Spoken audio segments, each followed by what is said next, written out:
And this is Simon Rosenberg from Hopium Chronicles. This is a pop-up briefing I put together to spend a little time talking about the big news today from the Fed and the interest rate cuts, and also just a week now of just what has been unrelentingly good polling for Kamala Harris. And so I just wanted to take some time to be with all of you and give you my thoughts about some things that are going on, and we'll take some questions and get on with our day.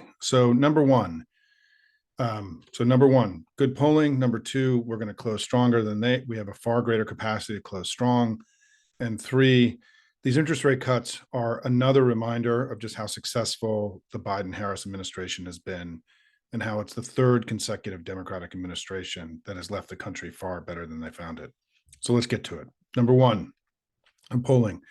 We've had a lot of polling since the debate, now both in the states and also nationally. And they're all sort of telling the same story. The polling is remarkably consistent across the board, which is Kamala Harris has a 3, 4, 5 point lead in the polling. She was up by 2 or 3 points before. She's gained a point or two in the national polling.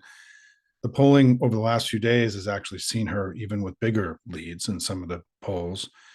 ABC News poll, the ActiVote poll that came out today. And so, this race has opened up. She's gained a few points. We're in better shape than we were a week ago. And the way to think about this is that she's now running at around Biden 2020 numbers. Biden won the election by 4.5 points.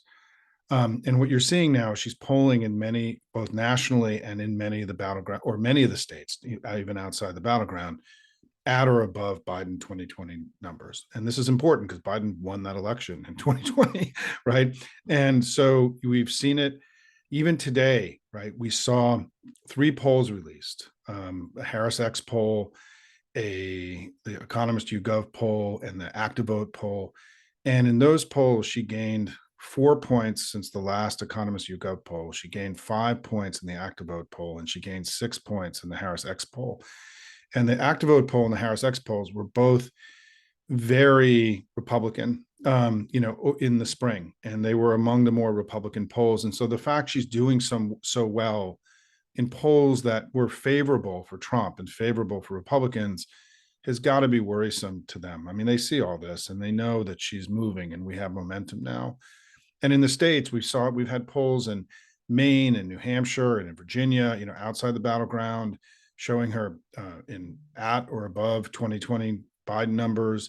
She's in Iowa. There was this Des Moines Register poll, which got a lot of attention, where she was only 4 points down in a state that Trump won by 8 points, and where we've invested very little money and time. So that was a surprising result. And in the battleground states, there hasn't been a ton of battleground polling, but we've now had 2 polls in Pennsylvania, all important Pennsylvania, in the last 2 days, showing her up 3, and another one showing her up 5. Polls today showing her ahead in Michigan and Wisconsin. We did have a poll showing us down in Georgia, but we know Georgia's going to be a dogfight in Georgia. We know that. And there hasn't really been a lot of reliable polling in the battlegrounds since the debate. But prior to the debate, we were still in far better shape and much closer to getting to 270. So we haven't really seen a rash of significant state polling to see if there's been movement in the states that would be similar to the movement that we've seen nationally. And it would make sense if she started opening up modest leads in these battleground states. Remember, if she wins Michigan, Pennsylvania, and Wisconsin, we win the election, because we are going to win the blue dot in Nebraska, that one electoral college vote in Nebraska too. And so polls showing her now up 3 and 5 points in Pennsylvania in the last 24 hours is deeply meaningful. And it demonstrates that she's getting closer and closer to getting to that 270 mark. I still believe that we have a very good chance of winning all 7 states, and we have to keep the pedal to the metal. There's no reason, they're not ahead or favored in any of those states. And all the forecasters have seen dramatic movement in their forecast towards her. So we have a lot of momentum right now in the polling. Each day, honestly, the polling is getting a little bit better. Like it's not like there's been a bump and then she's come down. She's continuing to demonstrate movement in the polls that we're still getting over the next few days, over the last few days. But there have been a lot of polls, and there have been virtually no outlier polls. I mean, usually, you got 2 good polls and 1 bad poll. all the polls are basic. There's a remarkable harmony in the data right now, and which suggests that this is really structural, that this is really happening. And I don't think this is a bounce or a bump. I think this is a structural change in the election, and we should feel really good about where we are. Number two, closing strong. We just have such a greater capacity over these next 50 around 50 days. Early vote begins in 2 days. Early in-person voting begins in 2 days. The voting season is really upon us. There's 46 days of 46, 47 days of early voting or voting altogether. Election day is now the last day of the election, and it may not even be the day where the majority of the votes are cast in this election. We'll see.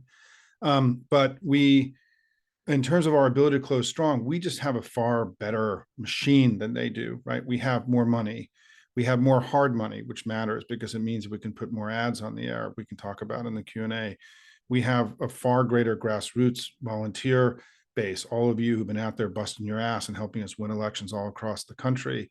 And the campaigns are now built to absorb the kind of grassroots enthusiasm that we have in the party. We've seen legitimate measures of enthusiasm also spike. And in the Gallup poll that was done recently, we had a 14-point advantage over Trump on enthusiasm, and our enthusiasm level was equal to where we were during the Obama election in 2008, the highest that had been recorded. We're now at the highest levels of party-wide enthusiasm that we've seen, in the last 50 years, right? And matching Obama in 2008.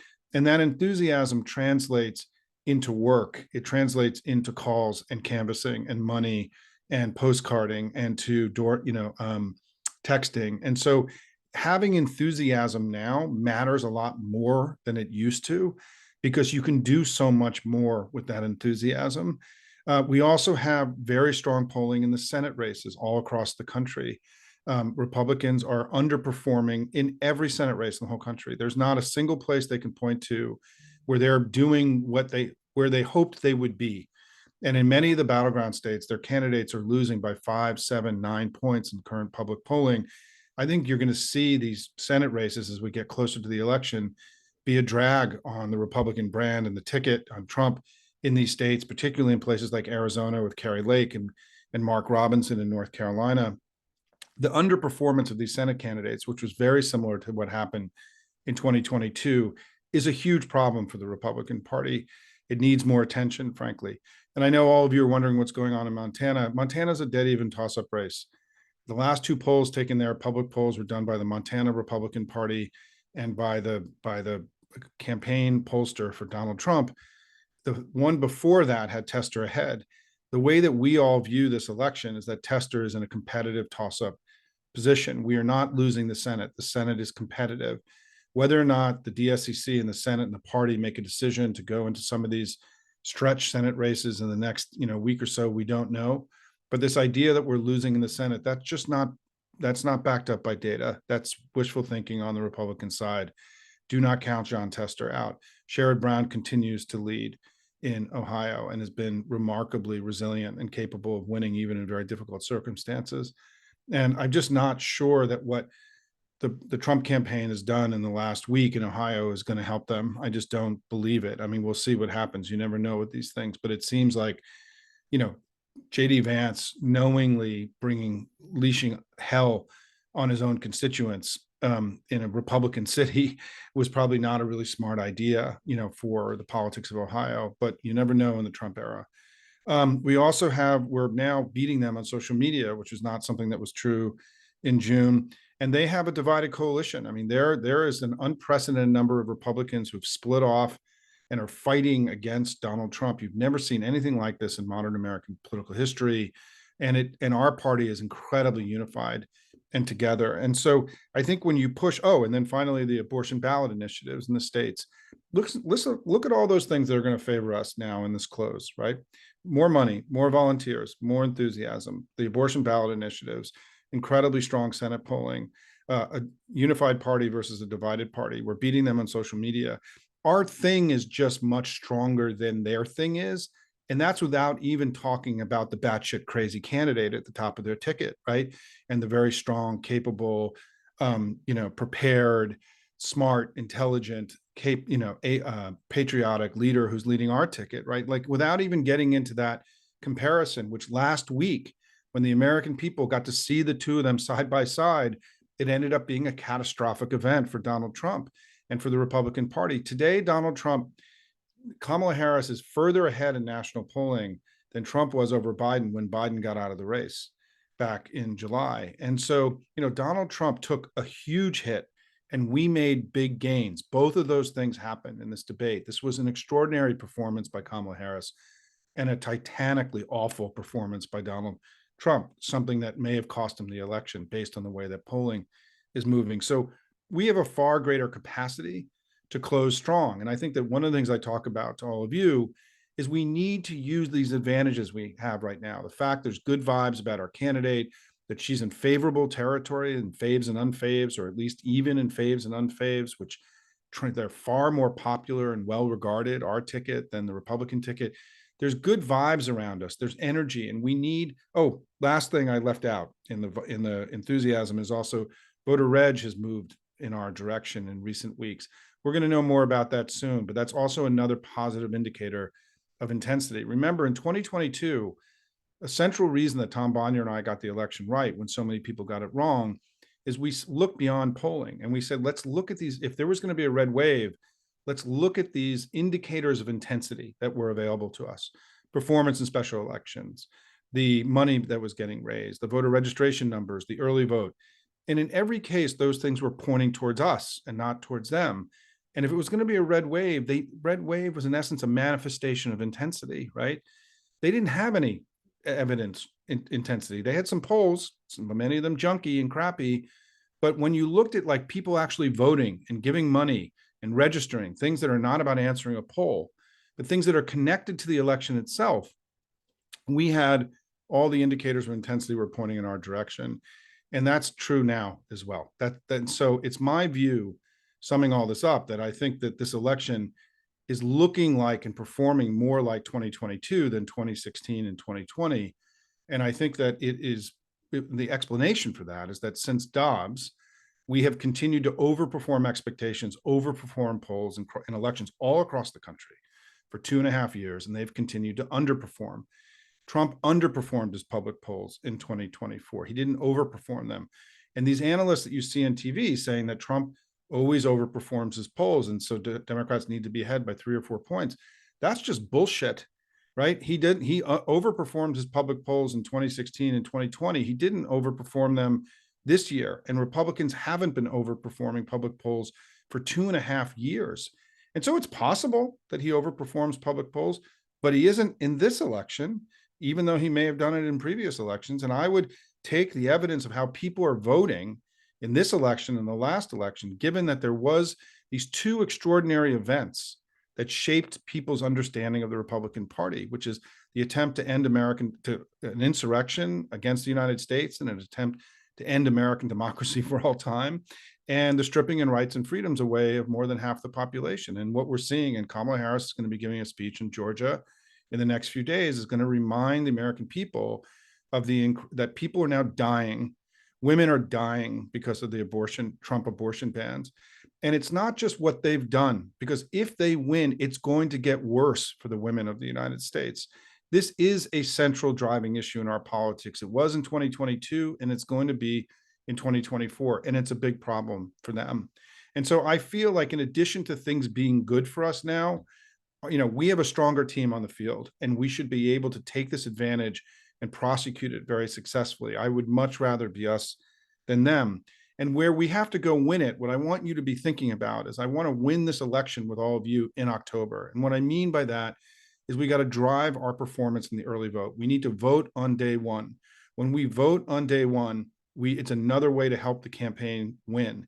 And the reason why is that when you vote early, and in the early days of the early vote, however you vote, Dropbox, mail, in person, what you do is you come off the GOTV rolls and you allow the campaign to now move on to lower propensity voters, people that don't vote as much, episodic voters, new voters. And when we move to those voters 10 days out, 14 days out, and not 2 days out, which is what you voting early does, it creates bigger turnout for us and it makes it more likely we win. And so one of the things you can do to help us win is to come and ad hopium and learn about voting on day one, the significance of it. I'm going to be doing a presentation Friday at noon with our friends Network Nova, live presentation where I'm going to be talking about the significance of the early vote and voting on day one. And Catherine White from Network Nova is going to be talking about what they're doing in Virginia, because live in-person voting starts on Friday this week. She's going to be talking about how they're rallying people to vote on day one and spreading this message of the importance of winning this election in October, blowing it out in the early vote. The way to think about this, if you're in a game, right, you always want to score first. You want to go into halftime with the lead, right? You always want to be ahead in every election. You never want to be behind. This whole idea that we need to run like we're behind, that's crazy. You never want to be behind in an election or in a sporting event. You want to be ahead. We're ahead right now. We have to prosecute that advantage. We have to use the power that we now have to go blow our vote out in the early vote and win this thing in October. That's how we did so well in the midterms. We blew this thing out in the early vote, and the Republicans just couldn't catch up on election day. And then finally, what happened with the interest rate cut today. And it's a reminder now, it's what's so important about what happened today is that inflation has been defeated. Inflation, which was a global phenomenon, it was not created by Joe Biden and Kamala Harris. It was created by COVID, supply chain problems, the Russian invasion of Ukraine, OPEC continually raising prices during that period. Inflation was a global phenomenon. It was lower here than any other developed country. We did far better in managing inflation here than any other developed country in the world. And inflation now is basically back to where we need it to be. We have beaten inflation through wise and smart policy, both the Fed's policy and the policy of the Biden-Harris administration. And what's so important about this is this whole story about how this assumption, the biggest of all the big lies in our politics, is that Democrats are not successful stewards of the economy. We've had 3 consecutive administrations, Democratic administrations, that have seen strong job growth, wage growth, the economy booming, the stock market going way up, American progress. And Republicans have had 3 consecutive Republican administrations that have brought recession, higher deficits, American decline. And so there's been one party that's been really good at this capitalism thing over the last 35 years, and it's been us.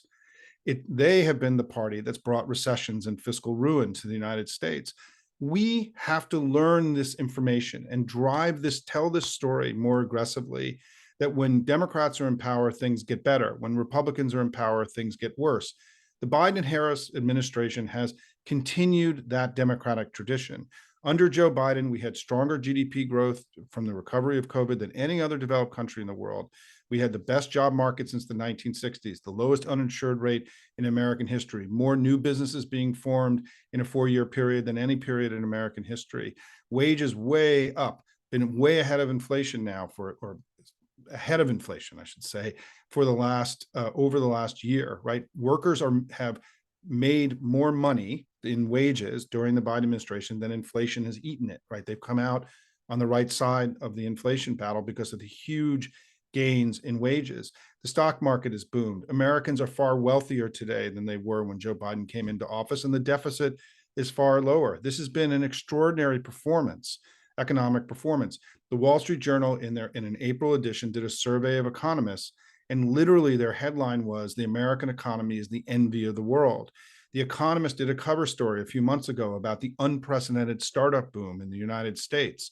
We also have now seen other data that's so important. Not only is inflation down and now interest rates are going to be coming down, but we've seen crime plummet. It went up under Trump. It's come down under Biden. The deficit went up under Trump. It's come down under Biden. We've seen the flows to the border now are lower than they were at the end of the Trump administration. The border is now, and the party of chaos at the border is the Republican Party. It's not the Democratic Party. We've also saw today, we got data that overdoses, in the United States have now started their first meaningful decline in many, many, many years, and where people are dying less because of drug overdoses. Virtually all of these measures of progress of the health of the American worker, we've seen data. People have higher life satisfaction today, higher job satisfaction, higher income satisfaction than they've had in many, many years. And when you ask questions about how you are doing, right? Are things better? people in the Democratic coalition, for the most part, believe that Joe Biden's been a successful president and the country's moved forward. It's Republicans who don't believe that. And we're not going to ever be able to persuade them otherwise because of Fox News and everything else. The reason I'm saying this is that we're entering a new phase in the economic conversation, is that we should be touting our ability to have weathered and managed this global phenomenon far better than any other developed nation in the world. And that America is coming out of COVID in this period far stronger than any other developed country in the world. I'm incredibly proud of what Joe Biden and Kamala Harris did. I'm incredibly proud of my president, my vice president. I'm proud of the United States for having the grit, the American people for having the grit and resilience, can-do spirit that is so essential to our way of life here in the United States. Imagine in a time like COVID, where there were so many reasons to be down and scared and worry. It was a time where more people started small businesses and new businesses than any time in American history. It's an incredible testament to our character, to our vision, our patriotism, our love of country, our willingness to go to work and put points on the board every day for our families. America is far better off because of Joe Biden. Joe Biden had one of the worst first days of any president in American history. We had just had the first lack of peaceful transfer of power. We didn't have a normal transition. We had an insurrection, an attack on the Capitol. We had COVID. It was pre-vaccine. Trump had grossly mismanaged COVID, which had enormous economic costs and also cost us the lives of hundreds of thousands of people unnecessarily because of his maniacal mismanagement of COVID. Joe Biden had one of the roughest first days that any president's inherited. And look where we are today, right? We're on the other side of inflation. We're on the other side of COVID. The American economy is still doing unbelievably well despite having these high interest rates. And now these interest rates are coming down. So much is possible for us. And I think it is so exciting now to imagine that all these investments, and I left out that Joe Biden also, through his 3 investment bills, has put America on a pace where young people in this country are going to have jobs and opportunities for the next 25 years because of these far-sighted investments we've been making in the country. We've dramatically accelerated the energy transition. America's more energy independent today than we've ever been in our history. Or I shouldn't say that. We're more energy independent than we've been in decades, is a fairer way to say it. And so by so many measures, things are better. So where we are, right, as we enter into this, the voting season of the election, we're doing really well in polling, right? Our candidate is kicking ass.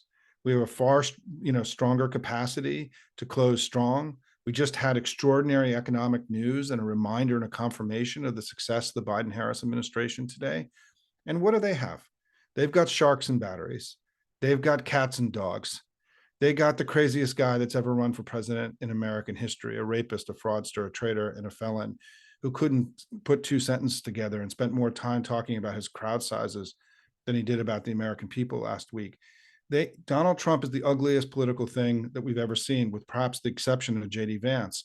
And together, these guys are a wrecking ball, and they're a wrecking ball for the United States, but they're also a wrecking ball on their own party and their own chances. This is the ugliest political thing we've ever seen. So I want to just report to you that we've had a lot happen in the last few weeks since we got together last. And, things are going really well. And the way I like to describe it, though, is that we're winning this election, but we haven't won it yet. We have to run through the tape. And all that I will say to all of you, as I say in every presentation we do, we got to leave it all on the playing field. Whatever you're going to do more. Whatever you're going to donate more. Whatever you're going to do in terms of volunteering, volunteer more. We got to leave it all on the playing field, because our opportunity to crush MAGA in this election is now far greater than it was a few weeks ago. And the one thing we need to do is to not only win the presidency, keep the Senate, flip the House, which I think is I'm very bullish and very optimistic on, but we need to make this election a clear repudiation of MAGA. Because we just lost the House by a few seats, the Republicans were able to say, see, maybe MAGA wasn't all that bad. We didn't need to run away from this dangerous politics.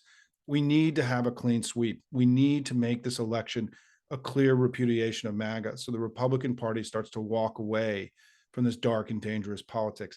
That election that we all wanted to have is within our grasp if we go do the work. We're being so ably led by Kamala Harris and Tim Walz and their remarkable team that is running the best presidential campaign in modern times. They are kicking ass. They're going to work every day. We got to match their enthusiasm, their intensity, their hard work with our hard work, and make sure that we turn this thing into the election that we all want to have.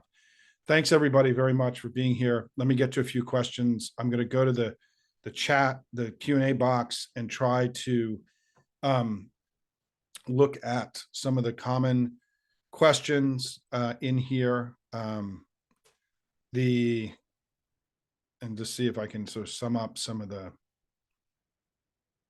Look, I just want to say one thing about Trump and the mischief that he may cause. The best way we can deal with that is by winning the election by the biggest margin possible, and by having weeks and weeks of a very heavy early vote where the American people see people voting in very large numbers without incident. And so they don't believe there's anything wrong with the election, and they see the polls of Kamala Harris being ahead, and they know the Democrats, so that the understanding of what happened in the election is that it's a clear victory for us, and that we run up the score and win this thing by as much as we can. And that's why, they're going to try all sorts of chicanery, red wave pollsters, right? Things they're going to intimidate voters. By the way, the more people that vote early, the harder it is for them to do any election day stuff anywhere in the United States, right? And so there's so many reasons to blow this thing out in the early vote. But one of them is that it just makes it far harder for them to cheat. And so I don't want people, if you're worried about all of that, turn that worry into action. Do more, worry less. Don't worry about that stuff. Don't go to worry. One of the things we have to do in this closing period is we've got to work from joy and strength and confidence. Do not go back into this defensive crouch. Don't evoke elections that we've lost. Evoke elections that we've won, right? Visualize success and not failure. We have to take greater responsibility for our own behavior and our own understandings. And even today, like I was getting hysterical emails about this thing and that thing that had no bearing whatsoever on this election. Stop it, everybody. Stop it. It is not virtuous to go into a place of worry. It is not productive to immediately look at something and think ill of it rather than to understand how good things are, right? What I'm trying to help you understand is that we are kicking their ass right now. And in every way possible, there is no bad data. There's no bad news. All the bad news is happening on their side. So don't look for it. If there's 99 bits of good news and one little thing over here, right? And even on this Teamsters thing today, Kamala Harris has more union support, even without the Teamsters endorsement, than any Democratic president in generations. And today, many of the Teamsters locals in the states and the locals in the battleground districts endorsed her almost immediately. The national didn't endorse. It's not a big deal. And the idea that we would somehow believe that this is somehow deeply consequential. How many of you can document the role that Teamsters have played in our victories in these elections in recent years? How many of you know the data about that? We have the Teamster state endorsement in virtually every battleground state. And the ones we don't, maybe we'll get them in the next few days, right? It doesn't matter that the national Teamsters didn't endorse us. Do not spend your time. The reason I even have to talk about this is because people started freaking about something that they don't know anything about, and that they heard from their friends that somehow this is right-wing pumped up bullshit, because the Republicans have nothing to point to right now. And so what's going to happen is any little thing that they can build up into something that is meaningful for them, they're going to be doing it with the entire power of the right-wing noise machine. This was not a loss or a defeat for Kamala Harris. We still today, even without the Teamster endorsement, have more enthusiastic and aggressive union support than any ticket in decades, because Joe Biden and Kamala Harris have been there for unions in a powerful way during their presidency. So this is actually something that's a strength. It's not a weakness. Do not turn it into a weakness, because then you're doing MAGA's work for them. And we all have to be far more disciplined about this in the closing days of the election. Iris asked, do these polls include the new registrations of young people? Well, no. And so one of the things we have to do is that in most of these states, the campaign has been focusing really heavily on young people in voter reg.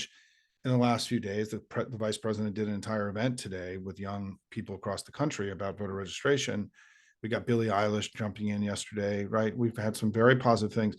in many of these states, we have another month of voter registration. And so one of the things I did at Hopium today is I reminded everybody that go to iwillvote.com. It's the DNC site. You can check your registration to make sure you're registered.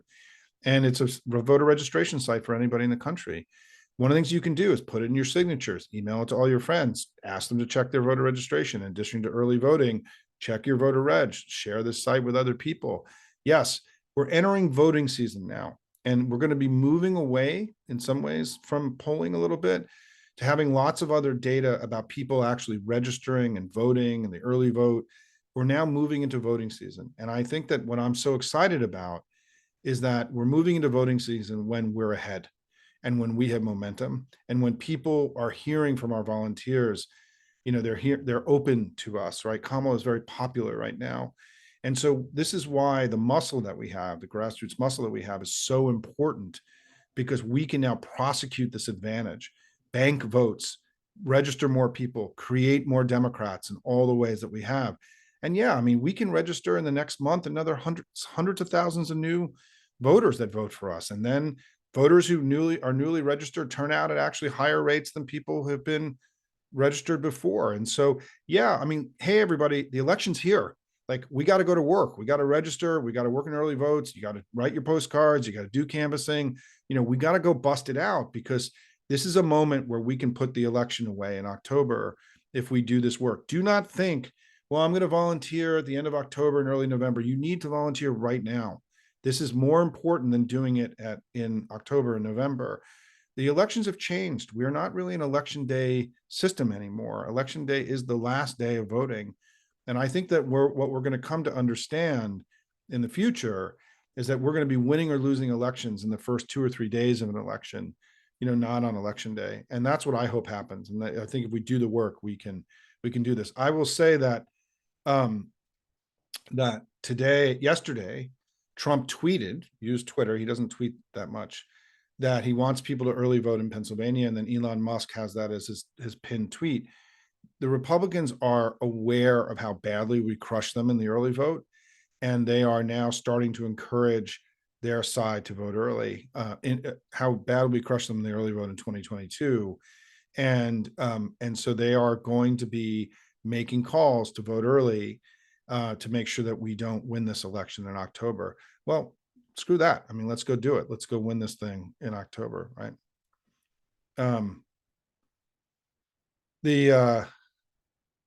I wanted to say one thing. The Senate is 50-50. Anyone who claims otherwise is just making stuff up. I mean, there just isn't this idea that it's leaning Republican. The Republican performance in the Senate races has been catastrophic. This has been a huge failure for them. The fact that we're even at 50-50 at this point, and that we may have the ability to go into some of these other races and turn them on, no one thought we would be doing this well. So do not turn a strength into a weakness, right? The Montana race is a toss-up. And what the Republicans are doing is they're spinning really hard. They had one poll showing him ahead, right? Showing their candidate ahead. And what's happening is that I think the political analysts, in an election where 99% of the data that we've seen in the last few weeks has been really bad for Republicans, are kind of giving the Republicans a little bit of room on the Senate stuff in order to not feel like they're too tilted towards one side. But there's no reason, if come to my website, you're worried about the Senate, go give money, volunteer for Tester, go work for Sherrod Brown. Do not worry, right? Do not worry, do something, as Michelle Obama said. And this idea, again, that's being expressed in our chat about worry and fear, that stuff is defeating. That's how you lose elections. The way we win elections is through confidence and strength and doing the work together, right? Let me look at. Yeah, look, I mean, I think the media is covering Trump more honestly than they were. I think his awful performance, there was blood in the water of the debate. I think that these guys see Trump now and there is an effort, I think, to do a better job at explaining his historic threat, the danger of him, and just his historic awfulness and his wildness. I think is much more of an effort. But I do think that in many ways what's happening is that for all of you, we need to talk about Trump less and Kamala more. right? We can't, one of the ways that he wins and beats us is if we spend all of our time talking about him and not talking about us. And what I would just suggest to all of you is that you should be spending 2/3 of your public communications building up Democrats and a third talking about them. He wins if we talk about him. And one of the things that a smart commentator wrote, I read recently, is that this may be the period, the first period since he got in 2015, where he's not the central story of the election. Kamala Harris is, and the serendipity of what's happened and her amazing performance and her rallies and everything else that's happening. He's the second story, and that's how we win, right? Do not build him up. Do not, the emperor, pull the curtain back from the emperor. I mean, from the wizard, right? Continue to remind people the emperor has no clothes. Make him small and pathetic and desperate and weak. Do not make him big. This is really important psychologically. This is how you make strong men lose, which is you make them not strong. You make them unserious. You make them weak and losing, which is what he's doing now. And you know that the first thing he says, and every time he speaks, is that I'm winning in the polls. Because Donald Trump has no way to understand how this other person could be beating him. And his whole campaign is built on top of this idea that he's leading in the polls and he's strong, and that we are losing in the polls and we're weak. But now it's the opposite, right? Kamala Harris is leading in the polls and she's strong, and he's losing in the polls and he's weak. And they don't have any understanding of how to run an election with that basic reality. And it's one of the reasons they're floundering. I mean, look, there's more and more commentary now, I would say, in the press about how Trump has just been lost and wandering out into the wilderness, and the campaign feels listless and kind of directionless, and their campaign. And I think there is this contrast between Harris and Walz just working it and doing their thing every day and going out and being in tens of thousands of people and running this amazing campaign with very powerful ads. We had another incredible ad today. And then this thing on the other side is that this contrast between our strong campaign and their historically weak one, I think, is becoming more clear to the American people and, frankly, even to the mainstream media. The event on Friday, I'll be advertising. Yeah, it's open to anybody. And if you want to come learn about the early vote and what people in Virginia are doing on the first day of early voting, so you can learn from it and potentially import some of their strategies into your places as we hit the early voting windows in other states, yes, please come.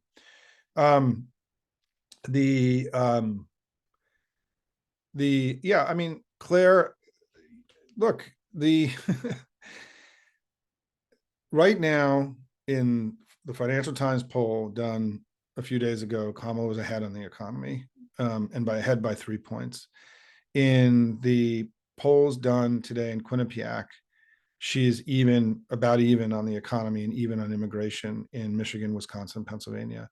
The election's changing, right? The election's changing. Things are getting better for us. And again, we are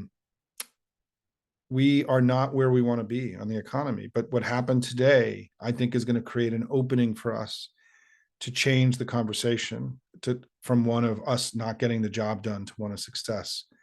I know there's huge internal debate in the family about this. I have a very strong opinion about this that is not universally shared by others. But I have this basic view, is that you can't score unless you shoot. Unless we tell people things are better, then they won't believe it. And I know that this is an area of enormous debate in our family.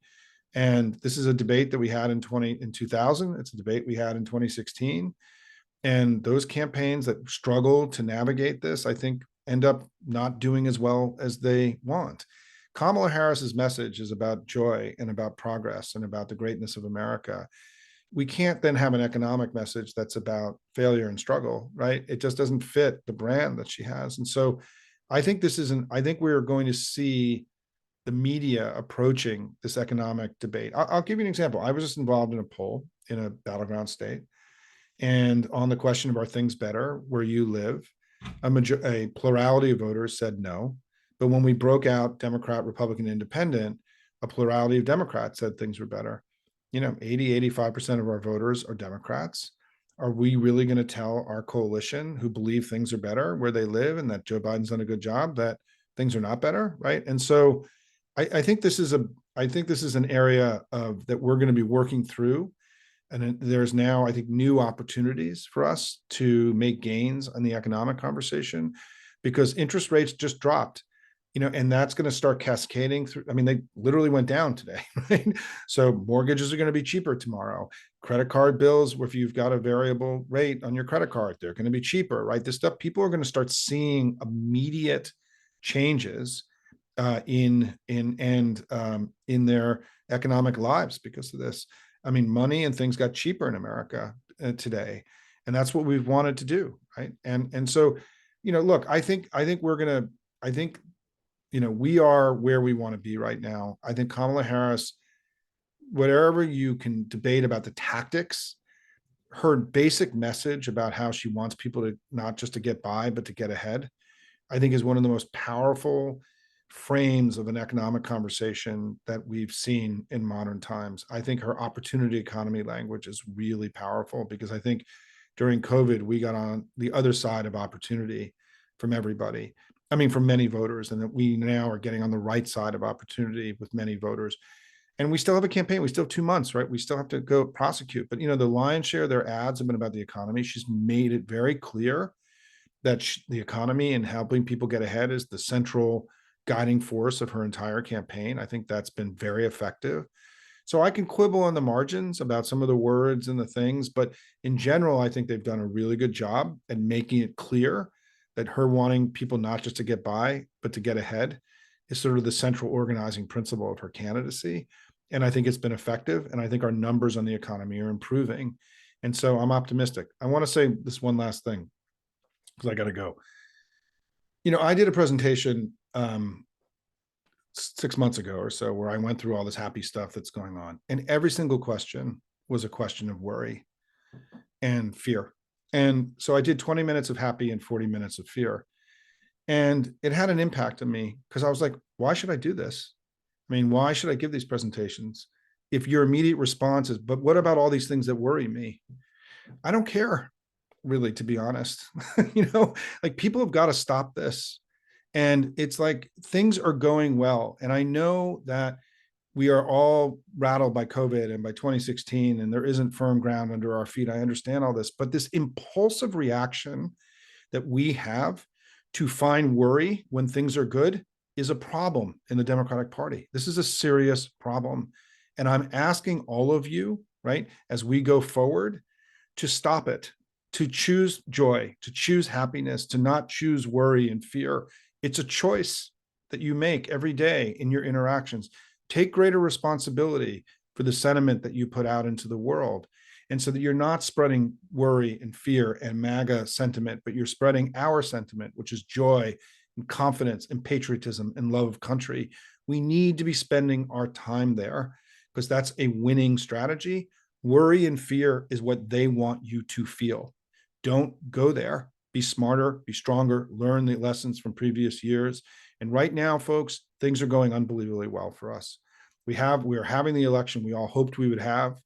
Now we just got to go out and do the work and close strong and win this thing together. I've been so proud to be in this fight with all of you. Watch MSNBC tonight at 9:25. I'm going to be on with Alex Wagner. We've got tons of material flying out of Hopium for all of you Hopium folks here that are I'm now doing this series called Closing Strong. There's a lot of stuff coming at you. I'm going to 7 days a week, right, through the election. So I'm continually updating you and the things that I'm seeing. But thank you for being in this wonderful community. We've done amazing things together, but our most important work is over this next 50 days. And remember, when we fight, everyone, we win. Take care all.